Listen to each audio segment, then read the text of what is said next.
Hola, hola a todos, bienvenidos a un nuevo capítulo de Dos amigas y un conflicto mundial.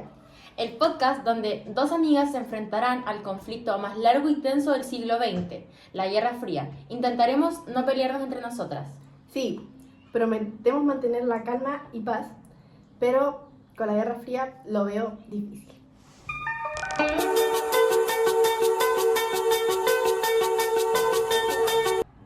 Y en este capítulo hablaremos de la Guerra Fría, como lo había dicho anteriormente, pero ahondaremos en temas más profundos como características principales, las posturas ideológicas de las potencias, que son Estados Unidos, Unión Soviética, cómo el conflicto se extendió alrededor del mundo y la influencia de esta en América Latina. Y lo haremos con una mirada más crítica, porque la Guerra Fría no fue solamente entre Estados Unidos y Unión Soviética, también afectó a muchas personas que nunca habían disparado un arma. Entonces empecemos por entender un poquito qué fue. La Guerra Fría comenzó después de la Segunda Guerra Mundial, entre 1945 y 1991. El mundo se dividió en dos bloques. Uno, el capitalista, liderado por Estados Unidos, y otro, el comunista, encabezado por la Unión Soviética. Para ti, ¿por qué esto se le llamaba como una guerra indirecta o guerra sin armas? Porque nunca hubo un enfrentamiento directo. Fue una guerra política, económica, militar y cultural, donde en lugar de batallas hubo espionaje, propagandas y competencias tecnológicas.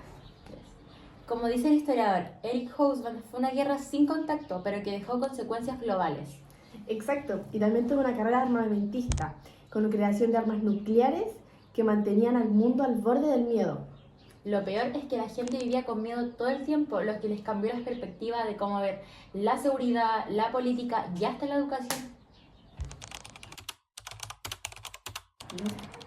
Tema 2. Posturas ideológicas. Las diferencias no eran solo políticas, sino también eran ideológicas. Sí, porque Estados Unidos defendía el capitalismo, la libertad individual, el mercado libre y la democracia representativa.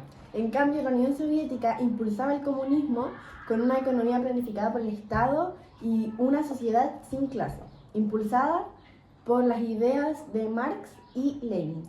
Pero la realidad era mucho más compleja, no sé si sabías, porque Estados Unidos decía apoyar la libertad, pero en realidad intervenía en países y apoyaba dictaduras cuando le convenía. Y la Unión Soviética, que hablaba de igualdad, reprimió brutalmente a los que pensaban distinto, como en Hungría en 1956 o en Checoslovaquia en 1968. Entonces podríamos entenderlo de la siguiente manera. Ninguna de las dos potencias globales fue completamente el lado bueno, porque ambas utilizaban el poder para imponer sus modelos y controlar a otros países. En el fondo era una lucha por el poder global, disfrazada de lucha por una justicia o la libertad. Tema 3.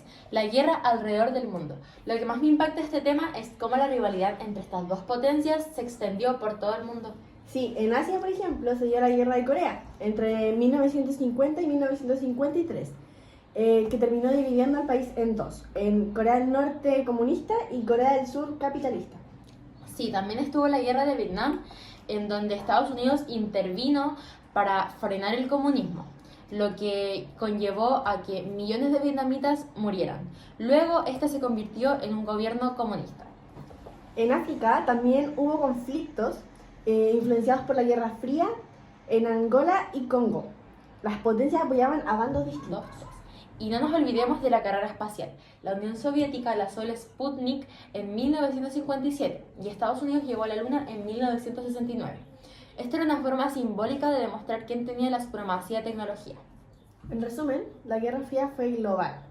Y aunque no hubo una tercera guerra mundial, hubo miles de guerras pequeñas, silenciosas, que marcaron la historia del siglo XX.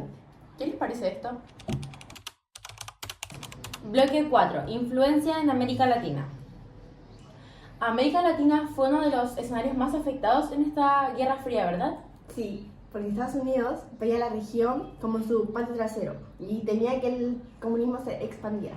Sí, por lo que estuve averiguando, Estados Unidos apoyaba muchos golpes de Estado y dictaduras militares.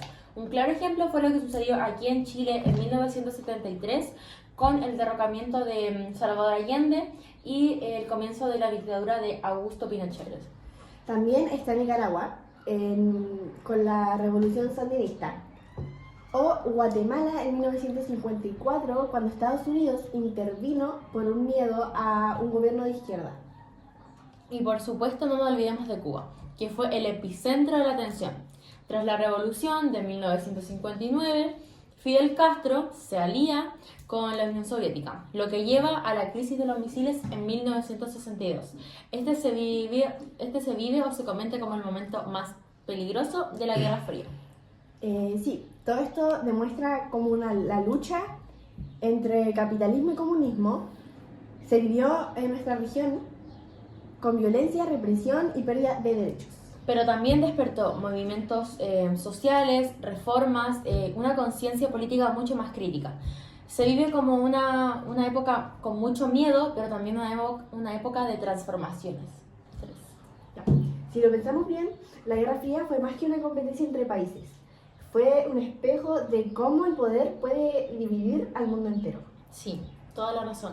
Y aunque terminó en 1991 con la caída del muro de Berlín y la disolución de la Unión Soviética, aún quedan esas tensiones ideológicas.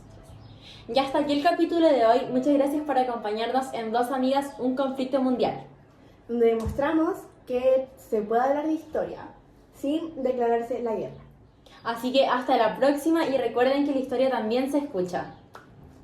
Bye bye.